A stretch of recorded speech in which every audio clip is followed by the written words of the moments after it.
인쇼 스타일 따라하기? 말장난 하지 마세요. 제대로 이해하고 시공하시길 바랍니다.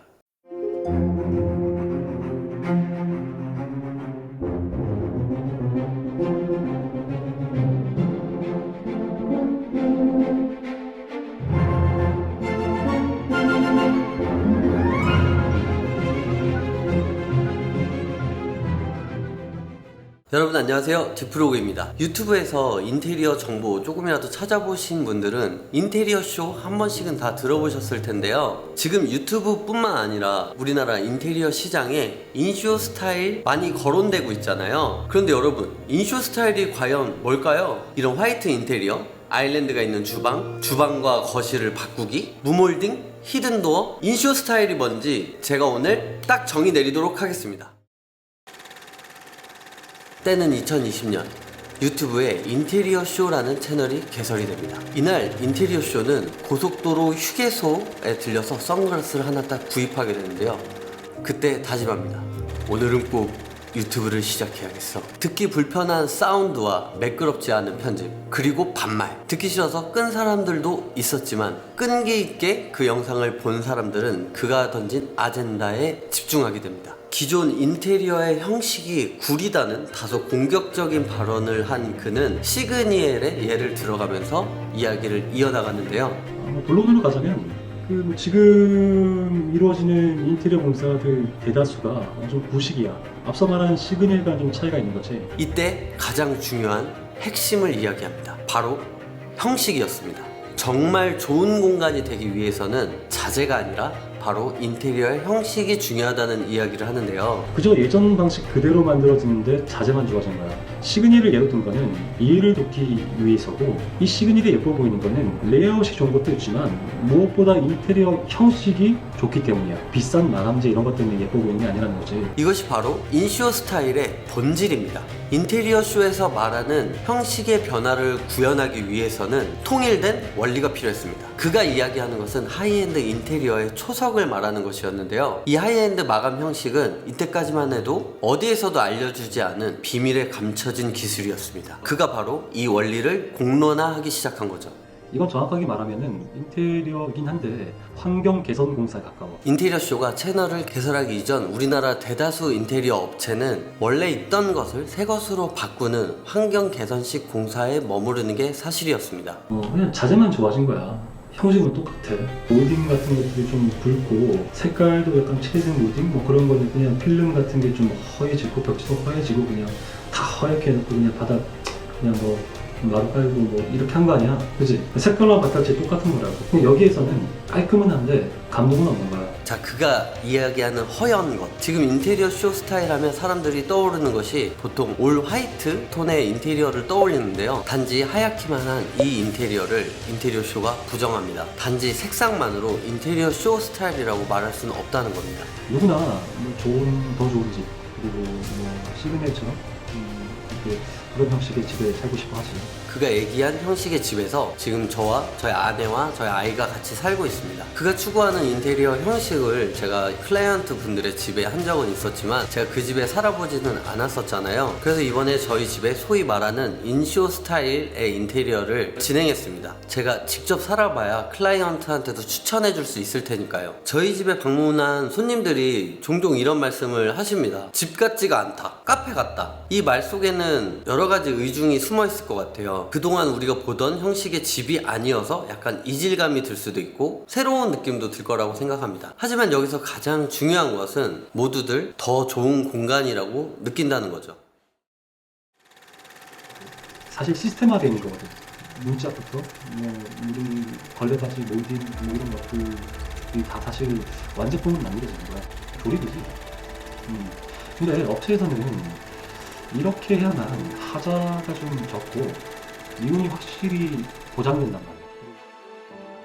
그가 앞서 말한 것처럼 기존 인테리어 업체들이 기존의 인테리어 스타일을 고수하는 것은 다 이윤 때문이었습니다. 인테리어 업체는 그야말로 업체입니다. 돈을 벌기 위한 집단이라는 거죠. 이 인테리어라는 거를 좀 시스템화하고 하자 없는 시공을 함으로써 이윤을 극대화하는 건데요. 그러다 보니까 기존의 인테리어 방식을 고수할 수밖에 없었습니다. 여기에서 진짜 팩트는 인테리어 쇼 스타일의 공사는 돈을 벌기가 어렵다입니다. 지금 저희 인테리어쇼 아카데미 저와 같이 나온 동기분들의 고민이 바로 여기에 있습니다. 인쇼 스타일의 공사는 기존 공사보다 길게는 2배 이상의 시간이 걸리게 되는데, 이유는 기존 인테리어 방식과 비슷하거나 오히려 더 낮을 때가 빈번하기 때문이죠. 그럼에도 불구하고 지금 클라이언트와 인테리어 디자이너들은 이 인쇼 스타일에 열광하고 있습니다. 그가 더 좋은 것이 무엇이고 왜 좋은지에 대해서 알리면서 업체와 클라이언트 모두 눈높이가 높아졌기 때문이죠. 이 인테리어 시장은 인쇼 열풍과 팬데믹과 맞물려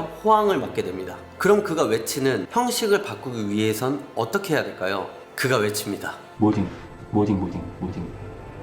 형식을 바꾸려면 첫 번째로 몰딩을 없애야 했습니다. 그래서 그가 첫 번째로 꺼내든 카드가 바로 몰딩을 없애야 하는 이유였어요. 일부러 몰딩으로 멋을 내어서 인테리어를 하는 웨인스코팅 스타일이 한때는 굉장히 유행을 했었는데요. 저도 상공간 인테리어 하면서 이 웨인스코팅을 상당히 많이 사용했었는데 이것은 그야말로 유행이 되어버렸죠. 몇 년 전에는 집에도 이 웨인스코팅을 돌리는 게 당연시 되어 있었습니다. 하지만 이 웨인스코팅은 인테리어 기법 중 하나가 돼버렸고 지금은 역사 속으로 사라져버렸죠. 지금은 아무도 이 웨인스코팅을 돌려달라고 말하는 사람이 없습니다. 상공간의 인테리어는 현 시대를 잘 반영해야 되고 자주 변화하는 것이 맞습니다. 하지만 우리의 집은 한번 손대고 나면 5년이고 10년이고 또 손대기가 어렵잖아요. 이런 주거 공간의 경우는 유행을 타지 않는 디자인을 하는 것이 맞겠죠. 또 유행도 유행이지만 이상한 마감이 되는 게 바로 이 몰딩 때문입니다. 몰딩이 없어지면 무엇이 좋은지 그가 이야기합니다. 왜 이렇게 했냐고 물어보면 이거 어쩔 수 없는 거야. 이건 나도 어떻게 해줄 수가 없어. 이거 형식 자체가 이렇게 될 수밖에 없는 형식이거든. 자, 두 번째 사진 볼래? 2차적으로 몰딩 사이즈만큼, 그러니까 천장 몰딩하고 걸레바지가 있는 부분만큼 있지, 그 면적을 제한 만큼 벽의 높이처럼 보이는 거야. 그리고 뭐 천장하고 분절돼 보이지, 이 천장 몰딩 때문에. 사실 이런 것들만 개선해줘도 효과가 굉장히 크거든. 다시 우리 시그널 사진 다시 보자. 이런 거야. 경계가 없으니까 벽과 천장이 연속돼 보이지? 더 커 보이는 거란 말이야. 실제로 집에 들어가면 더 넓어 보여. 그 문틀에 붙어있는 거 있지? 그것도 몰딩이야. 문선 몰딩이라고 하거든. 이게 있으니까 도배 부분 보였다가 필름 부분 보였다가 도배 부분, 필름 부분 이렇게 계속 반복되는 거야. 그러니까 그 긴 벽들이 죄다 분절돼가지고 집이 작아 보이는 거지. 자, 이거 좀 개선해볼게. 이렇게 되면 좀 더 깔끔하지? 좀 더 시그널 같아? 좀 더 가볼게. 이렇게 되면 다 깔끔해? 너희들이 생각하는 집들이 시그니엘과 다른 이유는 몰딩이 남아있기 때문이야. 그가 몰딩이 없어지면 왜 좋은지에 대해서 사람들을 설득하기 시작하는데요. 여기가 바로 사람들이 열광하는 시발점이 된 거죠. 자, 그럼 단지 기존의 공사 방식을 버리고 몰딩을 없애는 것만이 인쇼 스타일일까요? 그리고 이런 몰딩을 없애는 방식이 기존에 없던 방식일까요? 아닙니다. 그는 어떤 형식이 더 좋은지 하나하나 이야기를 꺼내기 시작합니다. 더 예쁜 화장실이 되려면 어떻게 해야 되는지, 더 예쁜 주방이 되려면 어떻게 해야 되는지, 그의 영상은 항상 의문점에서부터 시작을 하는데요. 저는 이게 예쁘니 사실 뭐가 예쁘다라기보다는 화장실 문의 이 폭이 너무 좁아서 이상한 거야. 이거 이상하지. 차라리 이게 더 넓으면 어색하지 않을 텐데 이렇게 좁게 마감될 거라면 차라리 이 벽면에 붙여버려야 한다는 거야. 이런 버릇을 가거든. 기존의 것이 왜 예쁘지 않은지에 대해서 얘기하고 그의 대안을 이야기를 합니다. 여기에서 지금 대한민국 주거공간 인테리어에 혁신을 만들어낸 아이템이 한 가지 등장하게 됩니다. 네, 바로 라인 조명. 기존의 거실 등에서 탈피한 디자인. 이 이야기가 나오기 전에도 수많은 디자인 업체라고 불리는 회사들은 이 거실 등을 달지 않았었어요. 하지만 다수의 다운라이트로 조도를 맞추려다 보니까 천장이 산만해질 수밖에 없었습니다. 이 영상이 우리나라 주거 인테리어 조명 배치에 큰 대안을 남겨주었죠. 이렇게 큰 아젠다만 던져두고 5개월이라는 시간이 지납니다. 그 라인 조명의 디테일을 푼 영상이 나오는데요. 이런 방식이 정답은 아니라는 거야. 방법들 중에 하나일 뿐이라는 거지. 절대적인 건 없어. 우선 뭔가를 바꾸기 위해서는 현재 방식의 문제점을 인식해야겠지. 기존 거실 등의 문제점을 딱 두 가지만 지적해줄게. 첫 번째, 조도. 조도가 일단 너무 밝아. 거실 전체가 쨍하니 밝을 필요가 있어? 밝아야 하는 것은 보통 소파 쪽이지. 예를 들면 뭐 책을 읽을 수도 있는 일이고, TV 쪽도 그렇게 밝을 필요가 없어. TV 화질만 더 안 좋아 보인다. 어둡게 있으라는 얘기가 아니야. 적정 조도면 충분하다는 것이. 눈의 피로도 덜하고. 너희 호텔에서 이런 등 본 적 있어? 모텔 말고. 난 단언컨대 단 한 군데서도 본 적이 없어. 편안하고 고급스러운 느낌이 전혀 없잖아. 너희 소개팅 나갔는데 적당히 밝은 데가 좋지. 너무 화나면 이상하잖아. 똑같은 거야. 네 얼굴 밝은 데서 보는 게 불편하다는 얘기지. 이 영상에서 이야기하는 것이 비단 라인 조명에 대해서만 이야기하는 것이 아닙니다. 조명 계획부터 재조명한 것이죠. 집 전체가 쨍하니 밝을 필요 없이 필요한 부분에만 조도가 들어가면 되고 눈이 편안한 조명의 배치가 필요하다. 이것이 바로 그가 꺼낸 두 번째 카드, 조명 배치 형식의 변화입니다.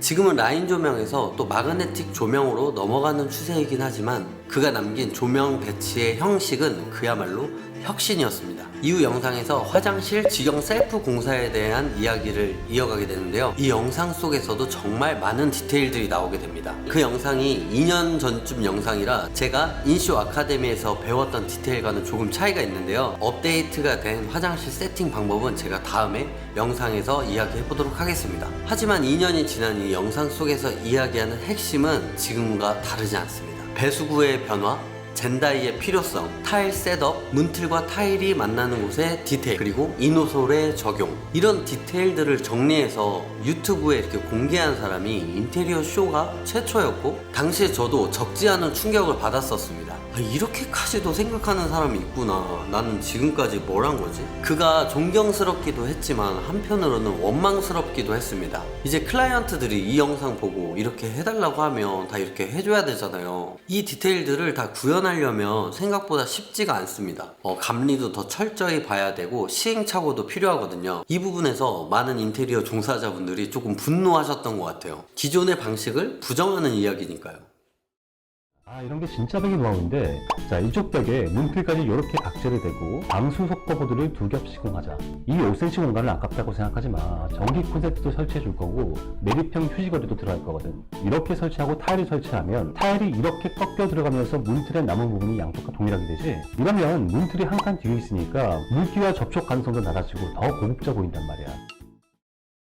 저는 이 영상을 보고 바로 저희 현장에 적용을 시켰었는데요. 쉽진 않았지만 항상 원래 그런 거라고 생각했던 문틀과 타일이 만나는 그 디테일, 그 부분이 아주 멋진 디테일로 개선이 되었습니다. 이런 완성된 현장을 보면서 점점 고착되어 가고 있던 제가 바라보는 인테리어에 대한 열정이 다시 활활 타오르게 되었습니다. 혹시 지금 인테리어 쇼의 예전 영상을 보시게 된다면 지금과는 조금 괴리가 있습니다. 바로 비용 부분인데요. 팬데믹으로 인한 물가 상승과 인건비 상승 때문에 2년 전 그가 말했던 비용과 2022년 지금과는 큰 차이가 있습니다. 오늘은 이런 비용적인 부분에 대해서는 제쳐두고 좀 이야기하겠습니다. 화장실 셀프 공사 및 디테일 영상을 마치고 이어서 10번째 영상에서는 우리 집 주방이 예쁘지 않은 5가지 이유라는 영상을 올리게 됩니다. 주방이라는 제목이 있는 영상인데 사실 그 속에는 다른 핵심 키워드가 있었어요. 그가 꺼내든 카드는 다름 아닌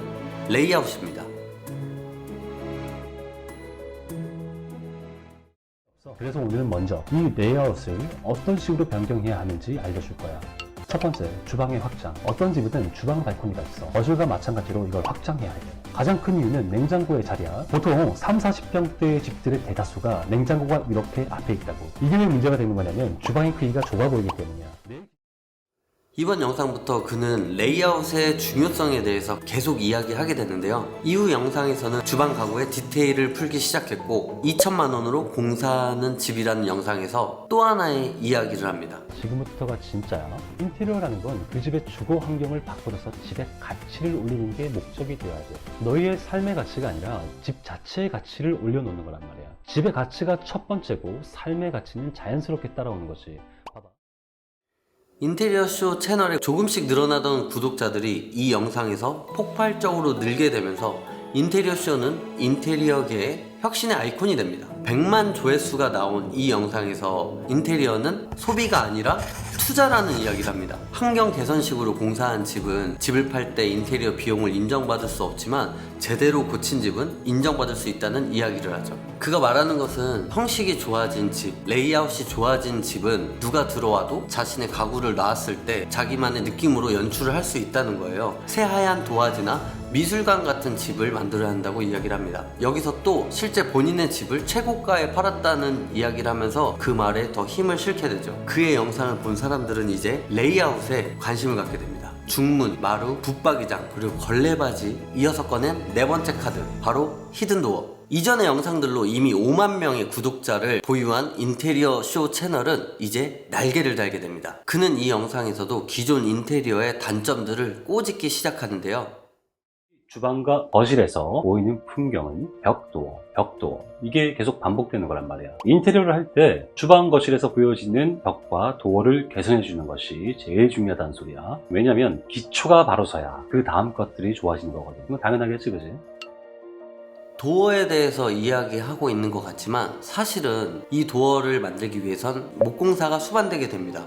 인테리어 계획 자체가 완전히 바뀌게 되는 거죠. 기존 콘크리트 벽면에 목공사가 다 들어가게 되고 마감재 역시 벽지가 아니라 페인트나 필름 같은 것들로 바뀌게 됩니다. 여기서 사람들이 오해하는 것이 있는데 히든도어는 디테일의 한 부분일 뿐 무조건 히든도어가 좋다는 이야기가 아닙니다. 하이엔드 형식의 도어 시공법에 디테일을 하나 푼 것일 뿐이죠. 그런데 이 디테일을 푼 게 얼마나 대단한 일이냐 하면 핀터레스트라던가 해외 자료들을 보면 히든도어 이미지가 굉장히 많이 있어요. 이 도어에 대한 의문점들을 가진 디자이너들이 많이 있었는데 이 도어를 만들고 싶어도 어떻게 만드는지 방법은 어디에도 나와 있지 않았었습니다. 이런 히든도어를 만들고 싶은데 어떻게 만드는지에 대한 자료를 찾을 수 없을 뿐더러 하루하루 바쁘게 돌아가는 인테리어 현장에서 이 도어를 만들기 위해 실험하고 연구할 틈이 없습니다. 그 와중에도 어렵게 공부하고 노력해서 시도해서 만들었던 이 디테일을 공유한 거죠. 영상을 보면 이 도어 만드는 게 쉬워 보일 수 있지만 실제로 해보면 이게 정말 쉬운 일이 아니거든요. 이후 인테리어 쇼 따라하기라는 영상들이 유튜브에 즐비하게 됩니다. 모두 천장에 몰딩을 마이너스 몰딩으로 바꾸고 히든도어를 시공해서 자랑하듯이 올리기 시작했습니다. 인쇼 영상을 본 사람들은 그 자랑하듯이 올린 업체들에게 공사를 의뢰를 하는데요. 여기서 사건 사고가 많이 발생하게 됩니다. 다양하게 적용해보지 않은 이 디테일들을 너무 무분별하게 사용하거나 노하우가 없는 업체들이 고깃집에 실험을 하다가 망하게 된 케이스죠. 저도 그때 인쇼 따라하기를 진행했었습니다. 그가 이야기한 히든도어라던가 화장실 디테일에 대한 것들, 그런 디테일들을 적용하면서 뭔가 고착화되어 있던 제 업력이 한 단계 성장하고 있음을 느꼈고, 저뿐만 아니라 인쇼 따라하기를 진행했던 많은 업체들이 그를 경외하기 시작했습니다. 그게 트렌드야. 이걸 이해해야 돼. 유행이니 뭐니 하는 건 형태가 남아있기 때문이야. 무몰딩, 무문선 이런 것들은 형태가 없기 때문에 유행이라는 게 있을 수가 없어. 그냥 없으면 없는 거거든. 이때쯤 다른 채널에서 무몰딩 절대 하지 마세요 이런 영상도 나오게 되는데요. 또 이제 그 채널과 인쇼 채널 구독자들의 또 양파전이 시작되기도 합니다. 인쇼의 영향력이 유튜브 안에서 점점 커져가고 있었습니다. 그가 풀어준 히든도어 디테일이 반제품으로 나오기도 하고, 이 과정 속에서 인쇼의 아이디어만 쏙 빼서 마치 자기가 개발한 것처럼 제품을 만들어서 파는 업체도 나오게 되죠. 다음 영상에서 그가 던진 또 하나의 커다란 아젠다, 주방과 거실을 바꾸다. 바로 그가 던진 5번째 카드, 레이아웃 바꾸기입니다. 다들 이걸 하고 싶은 건데 주방이 크기가 작으니까 하나둘 포기하다 보면 이렇게 되는 거거든. 이것도 나쁜 건 아니야. 아닌데 그래도 이런 주방을 원하는 사람도 있을 거 아니야. 그런 친구들만 집중해봐. 정말 혁신적인 이야기가 아닐 수 없었습니다. 이걸 누가 실현하려고 생각이나 했을까요? 상상조차 못했을 것 같아요. 아니, 상상이나 했을까요? 아파트 공사는 정해진 공간에서밖에 움직일 수 없다고 생각했는데 이를 시점으로 주거 인테리어의 다각화가 이루어집니다. 단지 주방과 거실을 바꾸는 것뿐만 아니라 방이 화장실이 되기도 하죠. 이것은 진짜 혁명이었습니다. 이어서 그가 여태까지 이야기했던 것들을 정리하는 영상이 다시 올라오게 됩니다. 무몰딩, 히든도어 이딴 것들은 이 레이아웃을 더 극대화시키는 장치 정도인 거지 결국은 레이아웃이거든. 무몰딩이나 히든도어 이런 것들은 레이아웃을 더 극대화시키는 장치라는 이야기를 하는데요. 그래서 단지 무몰딩이나 히든도어를 한다고 해서 인테리어 쇼 스타일이 아니라는 거죠. 여기서 제가 인쇼 스타일에 대한 정의를 내리겠습니다. 인쇼 스타일은 그동안 감춰왔던 하이엔드 형식 인테리어의 초석을 이야기한 것이지 어떤 결과물이라고 말할 수가 없습니다. 또 레이아웃이나 공간에 대한 새로운 시각을 전달한 것입니다. 딱 어떤 결과물이 인쇼 스타일이다 라는 것은 말이 안 된다는 이야기예요. 좀 더 완결성 있는 디자인, 또 요즘 라이프 스타일에 맞는 레이아웃, 이것이 그가 주장하는 바로 인쇼 스타일입니다. 어떠한 형체나 결과물이 있는 것이 아니에요. 인쇼 스타일의 정의는 하이엔드 인테리어의 대중화입니다. 양산형이다, 어차피 화이트 인테리어 아니냐, 이렇게 말씀하시는 분들이 있는데요. 저희는 양산형으로 절대 만들고 싶은 생각이 없습니다. 뭐 인쇼 스타일 따라하기? 말장난하지 마세요. 제대로 이해하고 시공하시길 바랍니다. 그가 이야기한 무몰딩, 히든도어, 레이아웃 이런 것들은 더 좋은 공간을 만들기 위한 베이스였을 뿐입니다. 이를 통하여 저희는 인쇼 스타일을 바탕으로 클라이언트에게 맞는 좀 더 완결성 있는 디자인을 제안할 수 있는 업체가 되었습니다. 저 역시 막 인테리어를 시작했을 때 디자인에 엄청 목이 말라 있었거든요. 하지만 주거 공간을 하게 되면 한계가 있더라고요. 바로 비용과 인식의 차이였습니다. 더 좋은 디자인을 위해선 비용도 중요하고 클라이언트 인식도 중요했는데, 그때만 해도 뭐 주거 인테리어는 뭐 평당 100만 원이라는 꼬리표 같은 것이 있었어요. 그리고 뭔가 그냥 했던 그대로 해야 된다는 인식이 굉장히 강했었습니다. 그래서 저는 주거 인테리어보다는 상공간 인테리어를 계속 했었습니다. 좀 더 디자인이 자유롭기 때문이죠. 뭔가 상공간은 백지에서부터 시작을 한다고 해야 될까? 아무것도 없는 공간에서 이제 다 만들어놔야 되기 때문에 그게 되게 재밌었던 것 같아요. 하지만 그의 영상을 보고 다시 주거 인테리어를 하고 싶다는 용기가 생겼었습니다. 그때 마침 이 영상이 올라오게 됩니다. 그래서 결정했지. 서울 경기권부터라도 나랑 동등한 디테일을 구사하고 레이아웃을 만들어낸 사람들을 육성할까 해. 아카데미를 만들 거야.